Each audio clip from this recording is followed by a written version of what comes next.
他每玷污一位女子，就会在绸布上绣一朵梅花。他是刺绣行烟雨绣楼的老板，每年都会招几十名少女进来学习，并且给每个女孩都安排单间宿舍，只为了方便行苟且之事。因为长得帅气且品行端正的名声在外，所以不知情的女孩们对其很是仰慕。殊不知吴莲却早已将他们视为玩物，每当深夜就会借着教刺绣的名义来到他们房间，然后各种 PUA 女孩行苟且之事。单纯点的女孩以为老板爱上了自己，而聪明点的却是敢怒不敢言，只因这吴莲背后的人势力太过强大。然而就在这天，意外发生了，一名秀女不知什么原因掉进了井中，只留下一双绣花鞋躺在井外。如兰想起昨晚听见她在房中哭泣，她推测丁如的死应该不是意外，而孟晚大概已经猜到了什么原因，怕如兰会被牵连，于是让她不要管这件事。可如兰还是压不住好奇，来到丁如房间查看。她在一个盒子里发现了一张药方，晚上她将这件事告诉了孟晚。女方子，我回去细看了看，像是落胎的。可秀女们平时吃喝都在烟雨绣楼，这里除了老板根本没有其他男子。如兰根本没想到吴莲身上去，而孟晚却已经猜到了7、8分。丁如大概就是不堪受辱，含恨自尽。如兰就是那个以为老板爱上自己的单纯女子，宁愿相信自己看错了，也不信吴莲会做这种事。孟晚为了保护如兰，便将药方放到了自己这里。事后如兰还在回忆吴莲和自己的点点滴滴，一起浪漫的赏花，听吴莲给自己吹奏音乐，回忆起来是一脸的幸福。殊不知她的悲惨命运即将到来。这天，丁如的父母来到烟雨楼收拾女儿的东西，临走时母亲突然对如兰说道：“我如儿是被逼死的。”你胡说些什么？他们害死了我闺女，我凭什么不能说？狗回家！姑娘。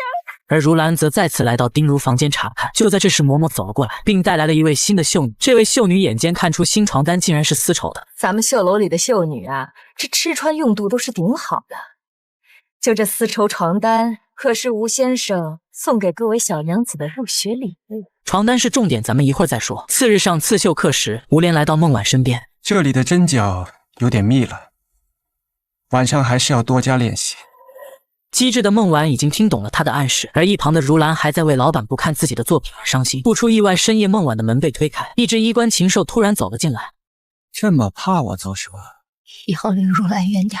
吴莲表示可以放过如兰，但你总得为此付出点什么。孟晚为了保护如兰，只能任她摆。另一边，如兰还在为白天的事难过，于是决定去找孟晚聊聊天。但就在她走到门口时，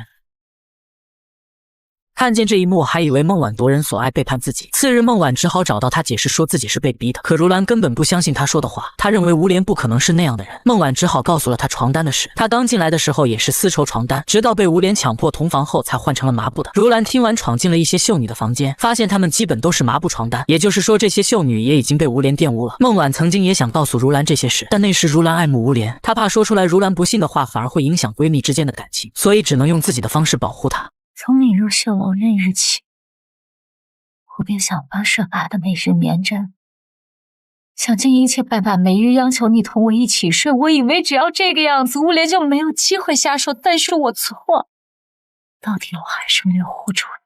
后来得知如兰被玷污，孟晚也没告诉她真相，因为她知道以如兰的性格必定会大闹，可以他们的能力根本无法应对。以前也有秀女闹过，结果也是不了了之。可如兰听完还是责怪孟晚欺瞒自己，她直接跑到吴莲房间质问她：那些被你换掉丝绸床单的姑娘，都是被你玷污过的，对吗？而吴莲也大方承认了。你们就像这朵朵落，每一朵都是独一无二。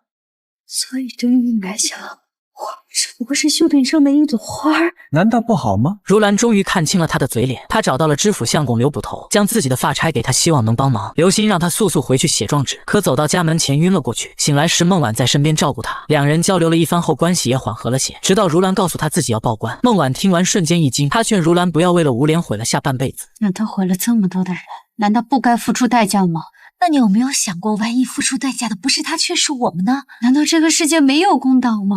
就算真的谈回公道了，需要付出的代价是毁了一生，这公道真的值吗？值。次日，如兰已经将状纸给了刘捕头。孟晚听完又是一惊，因为她昨天亲眼看到刘捕头收了吴莲的钱财。我那天亲眼看见他，我不信他还能信谁？孟晚再次劝如兰，烟雨绣楼这么多年受害的不止1、2个女子，你难道没想过为什么没人愿意站出来说吗？不就是名声吗？我不在乎，因为从来就没有证据能证明吴莲做过这些事儿。我不就是人证吗？吴莲会承认吗？他到时候定会反咬一口，说是你主动勾引。他是赫赫有名的吴先生，我们不过是无名小卒，你觉得世人会信谁？你完全就是以卵击石。你没有试过，你怎么会知道呢？你太天真了。可如兰没有人证和物证，她找到被害者丁如父母，想让他出堂作证，母亲倒是愿意出堂。荒唐！可父亲觉得女儿死后还要糟蹋女儿的名声，到时候他们丁家都得剃了头发做姑子。父亲只想这件事尽快平息。此时如兰的心里五味杂陈，她只好准备离开，却又停下来并对他们说：这原就不是我们的错，为何该如此认命？可在街上，一位丫鬟找到了他，原来是袁家主君的家妓柳三娘。听闻他的事情后，自己曾经差点成了吴先生的猎物，所以柳三娘愿意替如兰出庭做人证。只要能让世人看清吴莲的真面目，就是值得。如此一来，我便有了人证。柳三娘知道自己一旦作证，可能会得罪宁国公夫人，为了不连累袁家主君，她就和主君断绝了关系。如兰找到捕头刘星，可刘星叫她好好回家过日子。等我讨回公道，自然就能好好过日子了。那你怕是等不到那个时候了。你上回收我珠串的时候可不是这么说的。哪里有什么公道？说到底，此事也是你伤风败俗。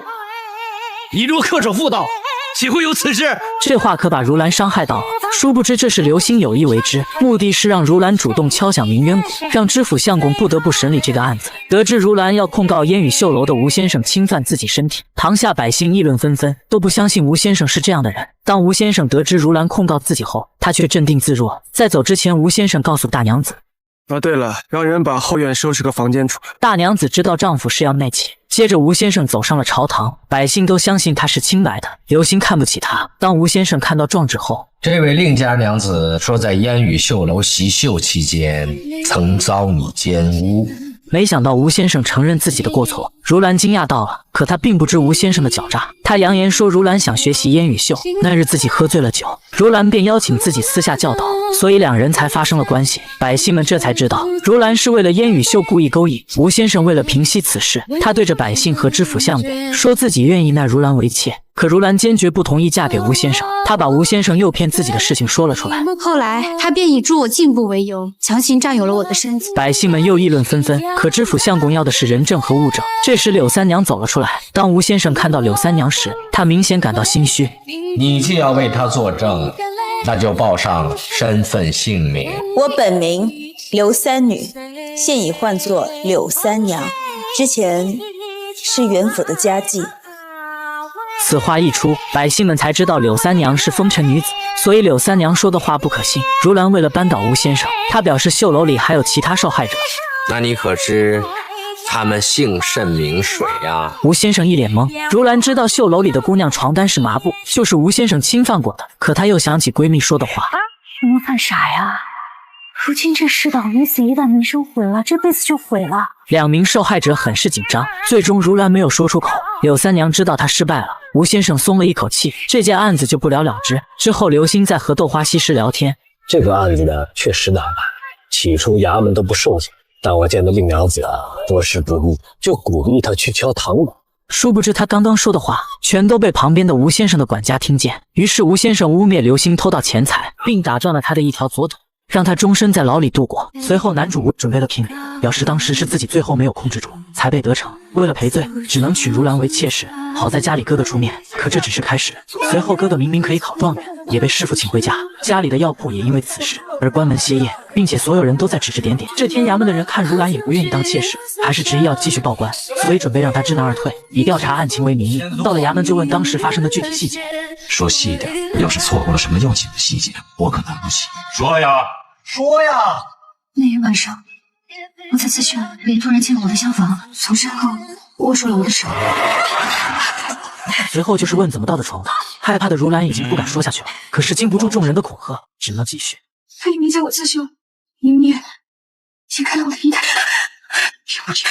大医生，听见没？大点声。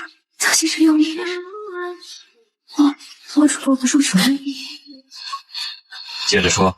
我想推开他，却怎么也推不开。怎么会推不开呢？是不是这样啊？这会儿装什么神机灵？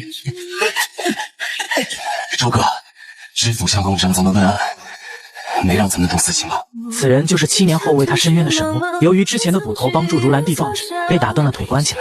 沈牧是新来的捕快，可是刚来2、3天，还没有说话权利，于是被支配出去。纵使自己不情愿，可还是用最快的速度逃出去加水。好在在关键时刻，沈牧出现，纵使自己失去工作，也不能失去良心。况且几人也不想事情闹大，于是便收手。可接下来，嬷嬷出现，并且当面让如兰脱衣检查，表示自己要检查有没有裂痕。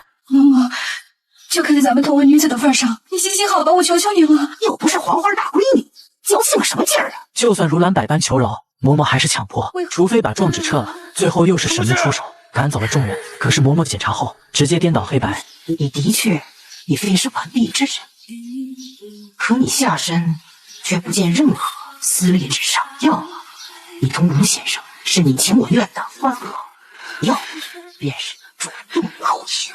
最后如兰不仅没有证据了，还被轻薄，这让如兰心如死灰。直到丁如母亲找到她，并给了丁如生前所写的证据，上面都是吴先生对他女儿的种种侵犯。有了这个证物，再加上孟婉和高小姐做证人，如兰的胜算定能更胜一筹。明天就是如兰2次升堂，当天晚上孟婉呕吐不止，刚好被门外的母亲听见。她猜测自己的女儿肯定也被吴先生侵犯过，并且还怀上了身孕。为了女儿的幸福，她以女儿补身子为由，让女儿喝了堕胎药。等孟婉换好衣服准备去公堂时，肚子却痛疼难忍。当她看到母亲心虚的表情后，才知道都是母亲搞的鬼。母亲不让被人知道，便关上了大门，接着捂住孟婉的嘴巴。最终她痛晕在了床上，而高小姐在衙门等了许久，都没有等到孟婉到来。没办法的她只能先来到里面看看情况。表哥极力的给如兰申冤，这次如兰有证据，表哥把丁如所写的证据给了知府相公。本以为吴先生就此下台，没想到他是早就有准备，烟雨绣楼的娘子可以作证，丁如和孙才有染，他肚子里的孩子定是孙才的。知府相公发现帕子上有猫腻，只见他闻了闻，知府相公这才知道这个证物是伪造的，因为上面的墨迹是新的，没有超过12个小时。那帕子是昨夜丁如的娘亲手交给我的，不可能有假。那你就是与丁家父母共谋此事。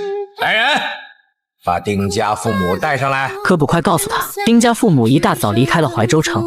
好了，那定是心虚才会逃跑吧。当黄娇娇看到宋诗的容貌时，她觉得似曾相识，原来她在烟雨绣楼见过宋诗，看来她和吴先生是一伙的。宋诗污蔑如兰，说是她连同柳三娘和丁家父母谋害吴先生。如兰怀疑原来这手帕被人掉了包，而唯一接触到的手帕只有宋诗，可宋诗根本就不承认。再加上所有绣娘为了保住自己名节，都指证如兰是诬告。虽然高娘子想让吴先生付出代价，可她毕竟势单力薄，便没有给如兰作证。知府相公想判如兰诬告之罪，这时他母亲慌张地来到公堂，为了保住如兰的性命，父母撤了如兰控告吴先生的状纸。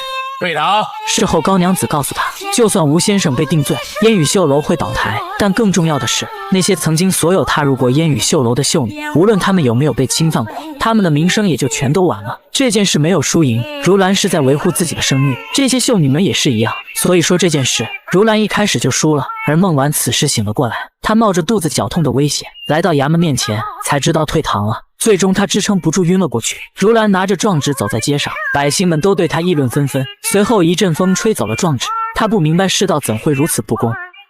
今天是她出嫁的日子，但她是嫁给吴莲做妾的，却穿了一套大红色嫁衣。她知道这样不合规矩，但她本就不想活下去了。她要穿最华美的衣裙，杀死那个害她的畜生。哥哥背着她走出家门，父母看着她踏入吴家的轿子，她只能隔着窗帘最后看一眼舍不下的家人。等轿子摇摇晃晃的上路时，令如兰的眼中只剩下一往无前的杀意。她就这样被抬进了吴家。她在简陋的房屋内等了许久，吴莲根本就没有想过来的意思。令如兰决定主动出击，她准备了一份宵夜，利用送宵夜的名头来到吴莲房中。吴莲没想过他会过来，对她的到来冷漠非常。令如兰强忍住恶心，对他示好，温柔软语的说了不少好听的话，表示自己只想和他好生过日子，以此让吴莲放松警惕。然后来到屋外吹奏起吴莲曾给他吹过的曲子。吴莲果然被吸引而出，令如兰满脸泪水。我曾无数次幻想过嫁给你的场景，我们在绣楼的最高处俯瞰着整个怀州城的烟火，那景象一定很美。如今终于等到了这一天，主君可愿陪我前往绣楼之上？吴莲当即答应了下来。当他们来到绣楼最高的地方时，令如兰问了他一个问题：你现在心中很得意吧？你一定觉得不管是我也好，还是他们也好，都是不自量力的皮肤。吴莲这才看出令如兰方才一直在演戏，不过她并不害怕。令如兰说，我一直深爱着你，所以才会被你骗了，不过你也只是会欺辱弱女子罢了。你这副虚伪的面具就会被揭开，你会一辈子被世人嘲笑，只会在牢中与鼠蚁作伴，终身孤寡。这些话刺痛了吴莲那颗肮脏的心，他一把掐住令如兰的脖子。天空雷电齐鸣，官府的人得了令如兰的消息赶了过来。想杀我？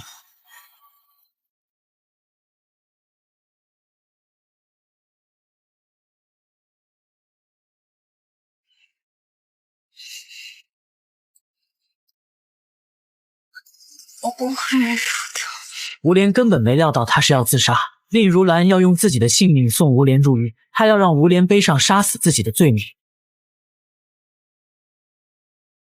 吴莲还在愣怔的时候，令如兰的尸体从绣楼上跌落，刚好沈木带着人赶到，但他们还是来晚了。令如兰已经气息断绝，跟在后方的孟晚急匆匆跑过来，看着眼前的一幕，他只有默默垂泪。沈木带人抓了吴莲准备审问，但是知府却不想审理此案，因为在他眼里死的不过是个妾室，吴莲背后可是国公夫人，他可惹不起。果不其然，在国公夫人的运作下，那些人证全都改了口，说令如兰是跳楼自杀，与吴莲无关。就这样，吴莲无罪释放。原来每一个恶人背后都是一段悲伤的故事。91人大结局揭露吴莲身世之谜。他本是内心很善良的小男孩，可是面对父母每日的争吵，他只想找个安静之地，于是来到了不受待见的小娘院子，看着小娘一针一线的绣着。起初只是觉得好玩，可是绣着绣着有了不一样的感觉。我喜欢刺绣，小娘，你能教我吗？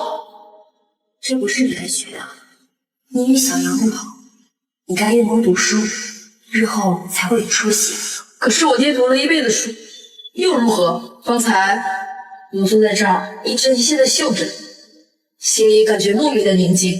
我好像明白，小娘你为何如此喜欢刺绣了。可是父母吵架也不是让他变坏的主要原因，因为这一天母亲来染房巡店，本来母亲给吴莲准备了很多吃的，想着孩子也不会乱跑。可是吴莲面对门外的粉色染布，心里有了安静舒适的感觉，于是走向门外。可就在自己转头时，看到了母亲与别人欢乐的样子，年幼的他也就不再相信爱情，并且更加痴迷刺绣。可纸包不住火，刺绣的绣品都被同龄孩子发现，拿出来嘲笑。毕竟在那个年代，男孩子刺绣就像女孩子上战场一样，是不受待见的。于是父亲责打吴莲，可吴莲没有哭也没有喊，因为面对自己喜欢的事情并不后悔。直到傍晚来到小娘这里，才发现小娘被打了。原来白天知道是小娘教刺绣，父亲羞辱小娘一番，只因她是奴婢出身，能做妾室已经很荣幸了。现在闹出这样的事情，男人直接让她隔天去庄子上得到此羞辱的小娘，瞬间没了活下去的勇气。于是当晚告诉吴莲，自己明天就去庄子上，以后很难见到，要学会照顾自己。那我得空了，就去庄子上找您。而吴莲隔天当掉自己的东西，准备了一些小娘想带给小娘。可是当他打开后院的门，引入眼帘的却是一条白领。回想小娘对自己的好，生日的时候围堵小娘送礼物，手指破了，小娘得处理伤口；吃饭脏了也是小娘得擦拭。从小到大，母亲从没管过自己，只知道和外面的人一起。回想一切，吴莲做了个大胆的决定，那就是离家出走。莲儿，你当真要为了你姨娘弃娘弃女不顾吗？娘亲，你有几时把我当成是你的儿子？我真正的娘亲昨日已经死了。今日你要踏出这个门，你就永远都别回来。您放心，这吴家的大门，我吴莲此生都不会再踏入一步。而吴莲也开始摆摊，展示自己的绣品，纵使外人指指点点，也要把小娘的烟雨绣传承下去。而面对心意的刺绣，自然也有人喜欢。娘子手中这幅绣品，绝不属于怀州府任何一家大绣坊。格为烟雨上，以娘子手中这幅梨花绣影为例，那梨花深深潜藏了数十种白色，近看时似是含苞待放，离得远些亦能得见梨花盛开，如梦似幻。这倒是闻所未闻啊！这幅绣品在下可以赠与娘子，等下个雨天，娘子自会知晓。好，若是当真如你所说的，那今后我家的绣品就都由你来做。这不是赵家的儿子，这可是怀州城数一数二的。而吴莲到了15岁结婚的年纪后，媒婆也上门了，为她介绍当地有名望的张家。要知道3代宰相的张家也是很有名望的，虽然祖父已经离世了，可还是有余力的。可是，在当晚，吴莲发现女孩不是完璧之身，可是自己需要吃的，毕竟自己只是个小商户，于是就算厌弃，也要陪着妻子回门，并且告诉妻子自己要开课教世上的女子烟雨绣。而女孩需要做的就是用自己的人脉打开招募的信息。果然，女孩没让她失望，没过多久，绣楼就被挤满了。而此时，吴莲让嬷嬷拿出最大的绣架，自己要用世界上最粉嫩的颜色绣一幅落梅图，所以才会让每一个进入绣楼的女子都在当晚侍寝自己。这些人中有自愿的，也有被强迫的，最终不是跳井就是跳楼，就连女主都没能逃过怀孕的事情。而家里的妻子就算知道这些，也并没有怪罪，反而费力讨好。可自己辛辛苦苦做了很多遍的梨汤，她浅尝一口后直接生气了。以后还是少做一些自己不擅长的事。还有事吗？哦，妾身就先告退了。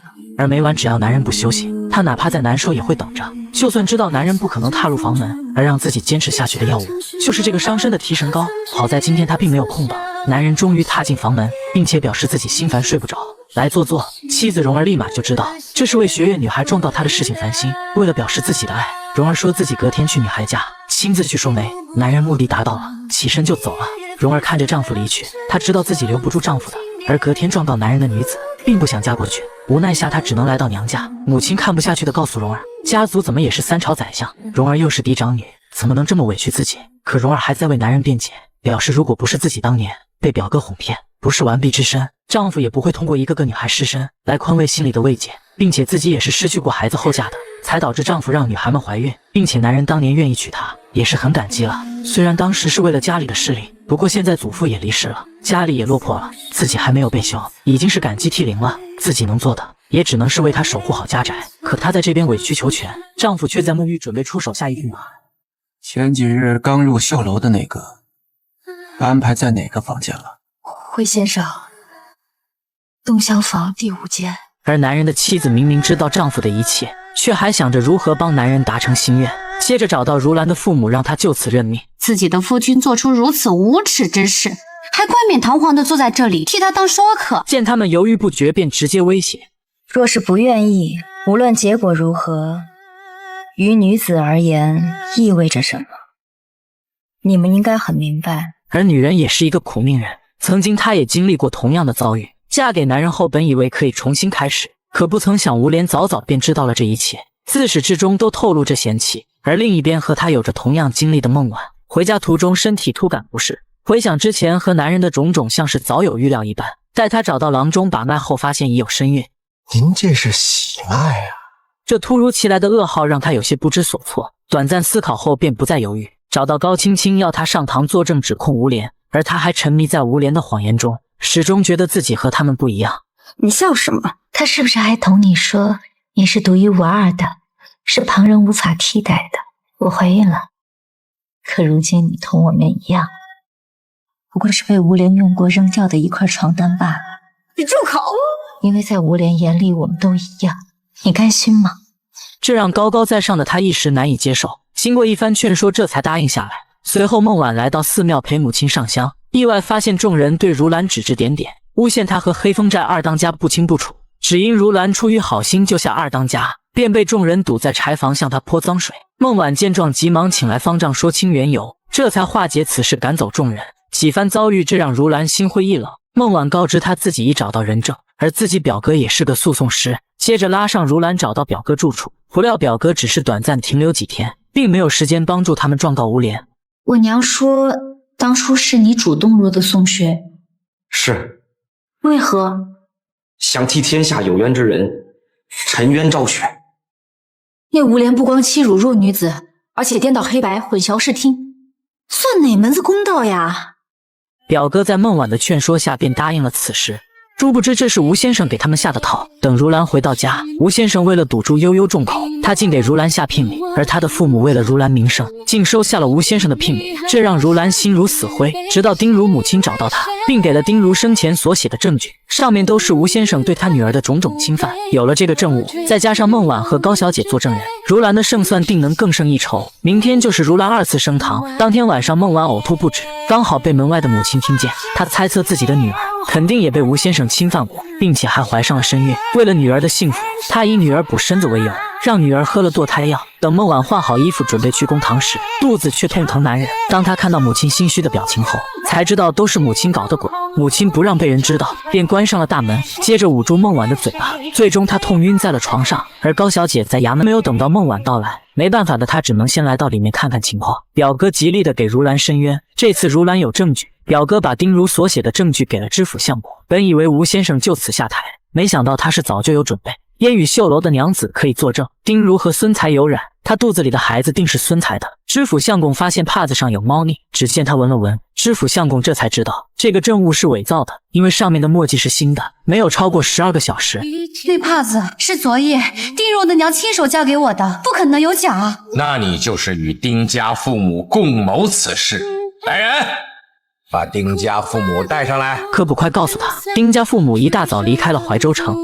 好了，那定是心虚才会逃跑吧。当黄娇娇看到宋诗的容貌时，她觉得似曾相识，原来她在烟雨绣楼见过宋诗，看来她和吴先生是一伙的。宋诗污蔑如兰，说是她连同柳三娘和丁家父母谋害吴先生。如兰怀疑地下的手帕有问题，她拿起一看，原来这手帕被人调了包，而唯一接触到的手帕只有宋诗，可宋诗根本就不承认。再加上所有绣娘为了保住自己名节，都指证如兰是诬告。虽然高娘子想让吴先生付出代价，可她毕竟势单力薄，便没有给如兰作证。知府相公想判如兰诬告之罪，这时他母亲慌张地来到公堂，为了保住如兰的性命，父母撤了如兰控告吴先生的状纸。跪倒！事后高娘子告诉他，就算吴先生被定罪，烟雨绣楼会倒台，但更重要的是，那些曾经所有踏入过烟雨绣楼的绣女，无论她们有没有被侵犯过，她们的名声也就全都完了。这件事没有输赢，如兰是在维护自己的声誉，这些绣女们也是一样。所以说这件事，如兰一开始就输了。而孟婉此时醒了过来，她冒着肚子绞痛的危险来到衙门面前，才知道退堂了。最终他支撑不住晕了过去，如兰最终还是被迫出嫁了。这是孟婉最后看他一眼，她还以为闺蜜会永远幸福，殊不知如兰已经做好赴死的准备。嫁到烟雨绣楼后，她就把吴先生引到绣楼的最高处，然后故意用语言激怒他。岂料吴先生气愤地掐住如兰的脖子，而如兰要的就是这样的效果。他把吴先生引到栏杆边，你有本事再杀了我！你以为我不敢吗？这时沈木来到烟雨绣楼门外敲门，然而等如兰听到沈木的声音后，吴先生却是一脸懵。接下来发生的事情让他始料未及。如兰拿起头上的发簪，他赶忙抓住如兰的手。杀我！吴先生，你这可就错了。如兰腾出另一只手，抓住他的手，将发簪刺进了自己的脖子。月黑风高夜，吴先生一脸懵，他完全想不到如兰会这样做，竟然用自己的死来做局。接着如兰使出洪荒之力，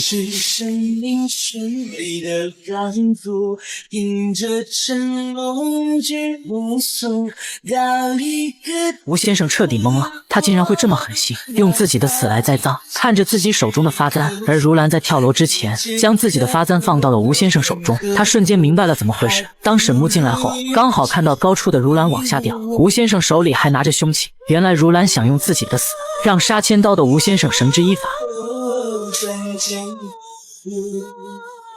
吴先生扔掉手中的发簪，这一刻他彻底慌了神。沈木赶忙过来查看，发现如兰已经死亡。本以为他会得到应有的惩罚，没想到他的后台宁国夫人保住了他的性命。而孟婉抱着如兰的尸体哭了一个晚上。沈木把这件事告诉了知府相公，可知府相公说他糊涂，因为得罪吴先生就是得罪了宁国公夫人。他叫沈木赶紧去把押司叫来。当宁国公夫人得知消息后，因为南边使臣快到了，吴先生的烟雨绣又是太后钦点的，他便命令知府相公一定要保住吴先生的性命。孟婉坐在如兰的坟头，想起自己被吴先生糟蹋的场景，当初他因想不开而寻死，还是如兰给了他希望。如今活生下来，剩下交给我。他是整部剧中的绝世好男人。7年前，徐家大娘子重病，这时主君看到孟婉心地善良，便下了聘礼到他家。可由于孟婉不是完璧之身，母亲自然是不愿意女儿嫁去做妾，而父亲一心只顾着合计聘礼的数额，根本无暇顾及女儿的未来。就在出嫁那天，母亲从院子里追了出来，给女儿手里塞了一个小小的盒子，里面是女人的一抹红，只为了女儿嫁过去有尊严，也是作为母亲最后一次保护女儿的方式。而让孟婉万万没想到的是，嫁给徐家7年，徐家主君根本就没有碰过她，只是让孟婉照顾她的娘子。谁知大娘子听到孟婉的遭遇后，非常同情她。等大娘子死后，她把一切都给孟婉铺垫好了，让孟婉成了徐家大娘子。她终于有资格进入了国公府的机会，所以才会把握时机，拔掉了吴先生的左右臂。大娘子的大恩，孟婉无以为报。你们若是早一些告诉我，我一定会帮你的。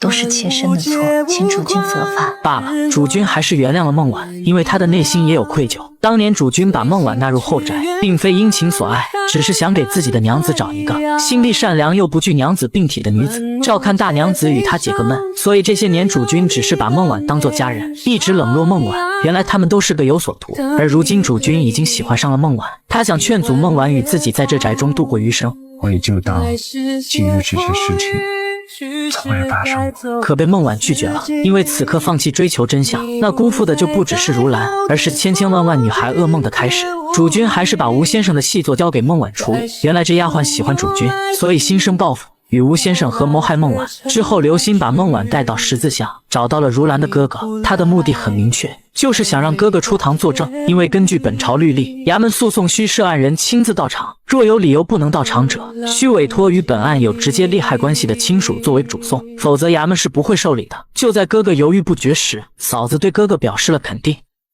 好，我去。而吴先生又心生一计，他带着自己娘子来到娘家，为了能进入京城文秀院，他知道娘子嫁给自己之前不是完璧之身，而岳母大人和朝廷又有人脉，他以张家的名声作为要挟，逼迫岳母大人去找关系。可岳母大人为张家的名声，他同意了去京城找关系。我答应，但是他有个条件，一旦吴先生进入京城文秀院，就要立刻和吴大娘子和离。很快吴先生收到岳母大人的书信，既然母亲已经从京城寄信回来，事情已办成，将和离书给我。吴先生怎会这么好说话？因为吏部的告书3日后才能送到怀州府，待吴先生拿到告书，进京取了官印坐稳位置，就和吴大娘子谈和离。若是你思念母亲，先行回家，我不拦你。真是个杀千刀的吴先生。这刺绣大会明明给他搅和好，怎么会是如此强？这无脸可真是手眼通天了不成？孟婉知道吴先生一介商人，转眼就能进入京城文秀院，除非是买官，帮他的肯定是吴先生的岳母大人。然而等吴大娘子离开烟雨秀后，刘歆就把情况告诉了孟婉，于是他们在半路截住了吴大娘子，接着强行把她带去清水庵。殊不知他们的行踪被吴先生的管家看见，原来吴大娘子也有难言之隐，帮助吴先生也是出于内疚。当年吴大娘子尚且年幼，被表哥一半哄骗，一半强迫的破了身子，从那日开始，他的命就被人拿捏了。如今吴先生罪恶多端，他告诉孟婉，有个小账本记录吴先生的每一笔开销，都和吴先生那些脏污事有关。那个小账本就放在偏远的佛灰里，而他们所说的这些话，都被吴先生的管家听见。我点了无数场明灯，只愿超度那账本上的一笔笔罪，连从来都不知道这个账本的存在。你去拿吧。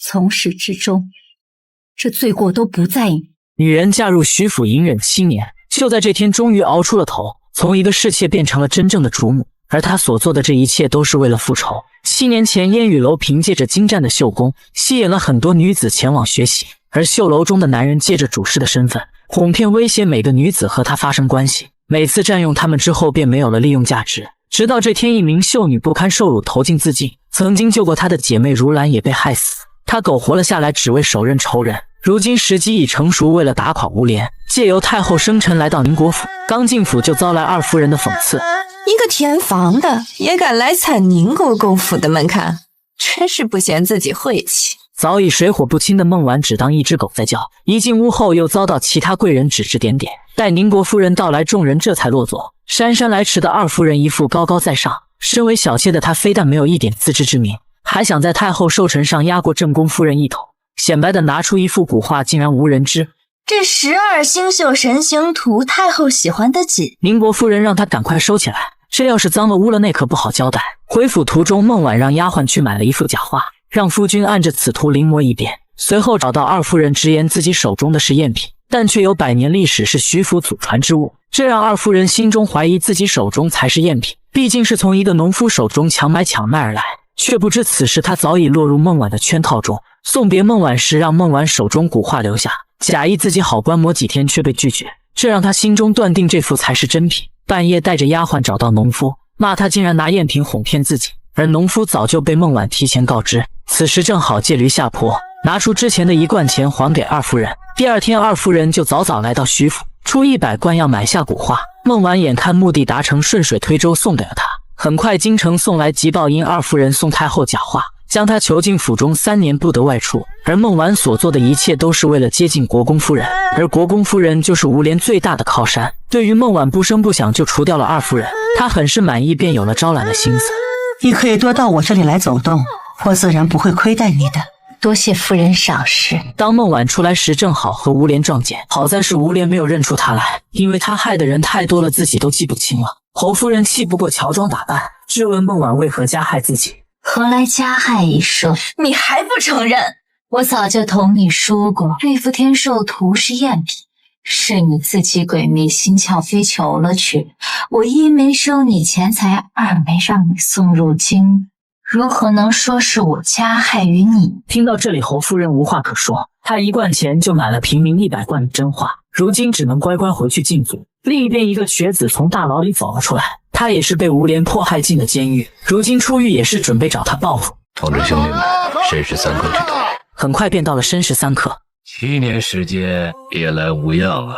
他话刚刚说完，官府就带着人赶了过来，几个兄弟也被抓了。刘星见形势不妙，打也打不过，只能先匆忙逃走。可是对方紧追不舍，突然几支弓箭意外射出，才救了刘星一命。最后他躲过了这一劫，而救他的人让其去南城见面。刘星赶到后才发现是老熟人，此人正是孟婉。他决定集结当时被迫害的9个人一起复仇。刘瘸子深知要扳倒吴莲必须要动脑子。倘若你愿意入局，你的断腿之仇定助你得报。2人达成了一致，他们从吴莲的靠山宁夫人开始下手。最近他经常头痛，时不时的还出现幻觉，隔天便来到庙里来烧香。扮成算命先生的刘瘸子已等待多时，他故意吸引了宁夫人的注意。什么不祥之兆？贵人这是在问我，当然是在问你。一个问题，1两银子。夫人懒得理会他。贵人今日要担心尖刺之物，莫要伤了身体。可夫人不相信他胡说八道。当夫人准备拿烟雨绣楼的绣品时，手却被针扎到了。他这才想起刘星说的话，贵人今日要担心尖刺之物，他便将算命的请了进来。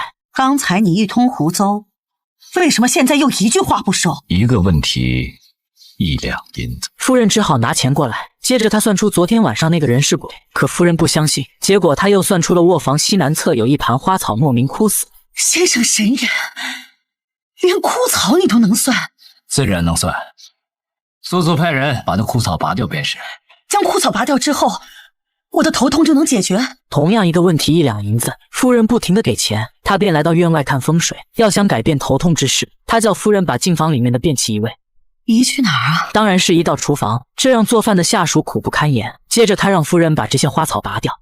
那种什么？种上最臭的石豆兰。这些糕点夫人也无福消受，只能吃一些臭鱼和梅菜干干。别说夫人吃了，看的都觉得恶心。先生，您吩咐了这么多事，到底是为何？刘星告诉他，刚刚做的这些事情都是为了压制夫人身上的煞气。何来煞气？刘星算了一下夫人的八字，发现她身边藏着一只阴鬼，此人只能枉夫人10年。如今已经到头，接下来就是连绵不绝的祸事。随后他写下阴鬼的生辰八字，让下人写下自己的生辰八字对比，可始终没有对上。直到吴先生拜访，夫人发现他的生辰八字和算命写的吻合，于是叫吴先生先回去，近几日都不需要过来。吴先生是一脸懵，直到碰到管家，他才知道这是算命搞的鬼。而刘星把夫人的钱财全部给了帮助自己的丫鬟，让他赎回卖身契，远走高飞。孟婉为了能进一步扳倒吴先生，他叫刘星去寻州府找一位花魁柳三娘，他曾经也被吴先生侵犯过，所以孟婉料定他肯定会帮忙。刘瘸子想走捷径见他，瘸着腿就从隔壁偷偷的上了房，得偿所愿的见到了柳三娘，只是一个不留神，他就从房顶上掉了下来。这下不仅腿瘸了，就连腰也扭了。你是何人？柳小姐可还认得我？哪里来的登徒子？报官，快去！7年前怀州府有个女子名叫如兰。此话一出，明白了一切。刘瘸子这次是来找柳三娘扳倒吴莲的，但时隔7年，柳三娘已经释怀了这一切，如兰早已经身死，如今没几个人记得她名字了。你们这群蠢人，这个时候还要重翻旧账？你说你这娘们儿啊！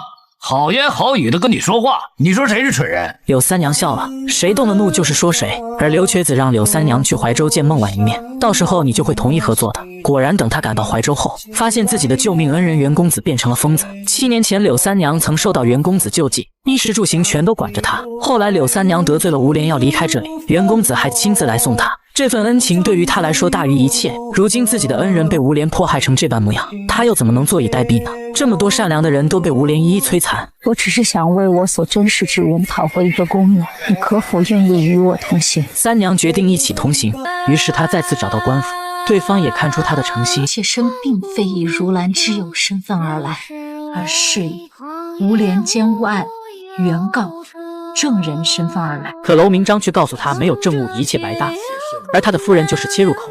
他说证据就在眼前，但所有人都视而不见。于是他先让刘瘸子找到扒手，半夜偷偷溜进吴府。有一个证据近在眼前，所有人却视而不见，请问这个证据到底是何物？可面对丈夫的罪孽，妻子再一次的选择沉默。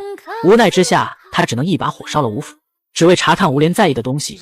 谁知对方竟然丝毫不慌，将我书房内的东西都搬出来。可书房东西无比之多，想要找到证据难如登天。你头劲最大的，看起来最值钱的，包括你4年犯为了生活，他挑上了最大的这幅寒梅图，殊不知却阴差阳错找到了证据。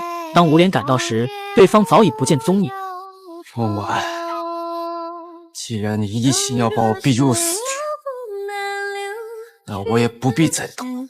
他梅图梅花下面也都应该是一个证人，也许他们现在很难出来作证了，但只要我们能劝来一个，这局面就能有转机。另一边的孟晚虽找到证据，也知晓所有受害者名单，可这些女孩不管吴莲是否能受到制裁，一旦作证，她们的脸面就真的没了。在那个面子比生命重要的时代，压根不会有人在意真相。而此时我们的第7位艺人出现，敲响了堂鼓。民女田小玲状告吴莲奸污。自从李秀才死后，田小玲就想明白了，她拦下楼大人的马车，控告吴先生强行脱了自己身子，而孟晚也跪下控告吴先生。你孟晚也有一告，状告烟雨绣楼吴莲奸污。看来楼大人今天是走不了了。当吴先生得知后，他就对孟晚起了杀心。孟晚给主君留下一封休书，意思是和主君断绝关系，因为只有这样才能护住徐家的名声。之后孟晚就在皇记住下了。黄娇娇有一点不解，为何孟晚让田小玲今天晚上去清水庵住？因为明日升堂，住在绣庄岂不更安全？孟晚告诉他，今天晚上是个不眠之夜，吴先生不是对田小玲下手，就是对自己下手。于是他让沈木守在清水庵外面。孟晚把门关好后，有一个人影飘过，他知道吴先生的目标是自己。冯大跑到沈木面前，说他跟丢了吴先生的人。沈木怀疑他们的目标不是田小玲，而是他们的主要成员孟晚。于是他往黄记绣庄赶去。孟晚坐等鱼儿上钩，一个人拿着刀走来，此人正是吴先生的管家。原来孟晚早就猜到吴先生的目标是自己，因为擒贼先擒王，其他人根本就不足为惧。就在管家准备对孟晚下手时，沈木直接冲了进来。管家见状，他就赶紧跳窗逃走，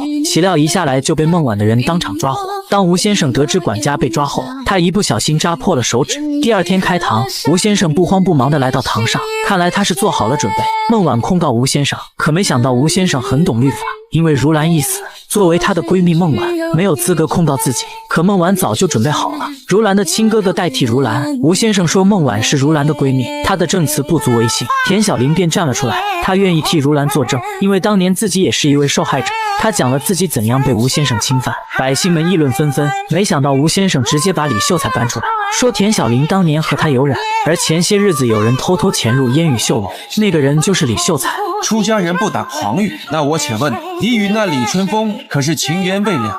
好一张巧言令色的嘴，百姓们又在底下议论纷纷。而捕头以管家的妹妹作为要挟，让管家给孟晚作证。管家为了妹妹的安全，他只好同意了。由于当年2次升堂时有一位姓张的讼师，百姓们也都记得，当年正是这位赵讼师伪造物证，才使得如兰被知府相公视为诬告。有证据吗？黄娇娇便是人证。7年前，他给吴先生送丝线时，看到吴先生的管家带着一个人去往书房，而这个人就是赵讼师。没想到吴先生说自己和赵讼师见面，是想让他劝阻如兰不要继续错下去。看来吴先生是不见棺材不落泪，于是娄大人当场下令让捕头把赵讼师带上来。只因吴先生当年年承认赵宋氏肯为自己做伪造证物，就给自己打开怀州府的生意路。可没想到吴先生出尔反尔，所以赵宋氏当场认定是吴先生让自己伪造证物。可吴先生对娄大人说，此人是孟婉的表哥，此时站出来作证居心何在？更何况口说无凭。没有办法的沈牧只好拿出证据，他在宋诗的家里找到了当年丁如的手帕，赵宋诗的妻子可以为这个手帕作证。这时刘星对孟婉表示了肯定，说他已经摆平了吴先生的管家。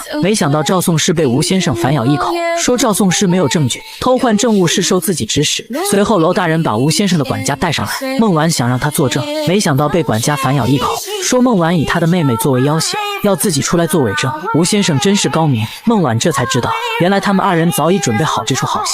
就在他们举手无措之时，田小玲站了出来，说自己有一物证，那就是背上面的这朵落梅花。娄大人拿出烟雨袖和田小玲背上的落梅花对比了一下，果然是吴先生的手笔。可吴先生却说，那日我们二人的确不仅不服管教，这不过是惩戒之法罢了。真体发肤受之父，你凭什么用一个毁人身体的法子？这女子身上留了疤，日后该如何嫁人呢？吴莲，你可认罪？何罪之有？人证物证俱在，由不得你不认。百姓们又在议论纷纷，因为犯了奸污罪，最多不过判3年囚刑。他若愿意以杖刑替代，那不就便宜他了？百姓们纷纷表示不公，台上所有女子都被他祸害过，他们请娄大人不要轻易放过他。最后娄大人宣判，烟雨秀楼无脸，奸污女子，私贩绣品，行贿官员，打杀李春风，证据确凿，罪名成立，一律判杖刑30，流放西北3000里，终身不得赦。孟婉高兴不已，这就意味着和死刑没啥两样。藐视王法，公报私仇，我要去御史台告你！娄大人告诉吴先生，这是官家的口谕，此案影响恶劣，罪不可赦，必须重判决。百姓们在下面纷纷叫好。7年了，被吴先生伤害过的女子们，内心都是无比的高兴。轰出去！娄明章，娄明章，娄明章，你不得好死！